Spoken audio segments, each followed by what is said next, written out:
Well, joining me now in the studio is also a young internet entrepreneur who actually also has his offices in the factory, Travis Todd from the United States. Thanks very much for being with us. Thank you. All right, now you came here 7 years ago to start up a few internet businesses. Tell us a little bit about them and how it's going for you.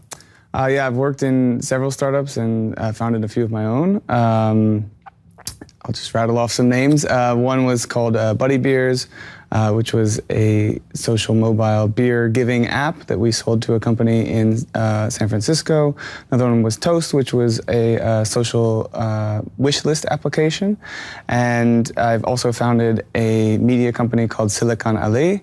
And currently I'm working to bring a festival from the US, the World's Crowdfunding Festival, One Spark, to Berlin in September. All right, so you've got a lot going on. What are some of the challenges that you're facing?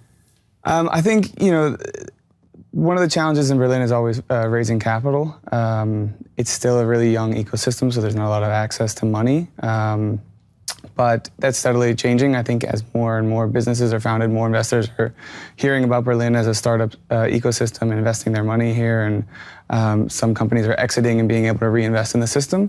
So I think that's one thing. I think crowdfunding also provides a really interesting way for young businesses to get started. Explain what that is, crowdfunding. Crowdfunding is simply when fans or supporters of a project, or it can be even an artist or a restaurant, all chip in a small amount of money, and when thousands of people chip in a small amount of money, it raises a significant fund for that company and that business to get started. All right, well, these businesses, though, do require quite a bit of capital, and you say that it's hard to find venture capitalists, so how are they operating? There is definitely still some investment happening. Berlin is also a very inexpensive place to live, so their money that they do raise can go a long way, which is very helpful. I think one of the reasons that Berlin is such an attractive place to start a small business.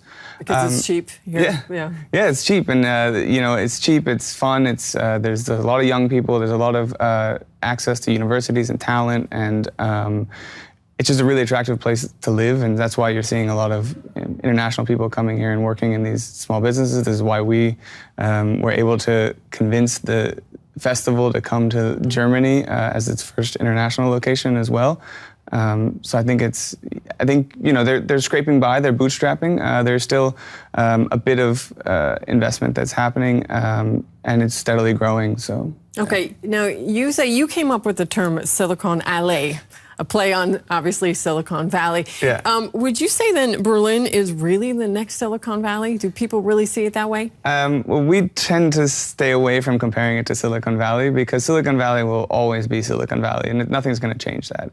But if we look at Berlin as a great worldwide renowned technology hub, I think we're definitely on our way there. And I think, Berlin with its own character and its own personality is going to create a different kind of tech ecosystem than Silicon Valley. And, you're already seeing it with so many investments and so many new companies coming to Berlin that I think we're really on a path to make it an outstanding worldwide tech hub. I heard that last year, more investment was made into technology than in real estate in Berlin, which is substantial for a city that has so many cranes and new buildings and things. Right, and is it happening anywhere else in Germany, this startup boom? I don't think it's happening on the same level. I think the spillover from Berlin is you're seeing a lot more people just looking at Germany as a whole in terms of young ideas and young companies. Hamburg and Munich also have a great tech scene. But nothing's really happening in Germany that's on the same scale as Berlin. Okay, and would you say then, is this a risky business? Are we seeing a sort of tech bubble being created like the one we saw in the 90s in the US? We won't know until the bubbles burst, I guess. But yeah, startups are always a risky endeavor. I think the great thing is you're seeing a lot of young businesses start and fail quickly, which is great and healthy for an ecosystem because it helps some of the other businesses that are growing well kind of recruit really talented and experienced people who've been through the cycle, who know how to be innovative. And if they take the risk and they fail, then they move on to the next thing, and that's kind of what it's all about. Okay, well, great. Thank you for talking with us today, Travis. Thank you. Good to have you on the show.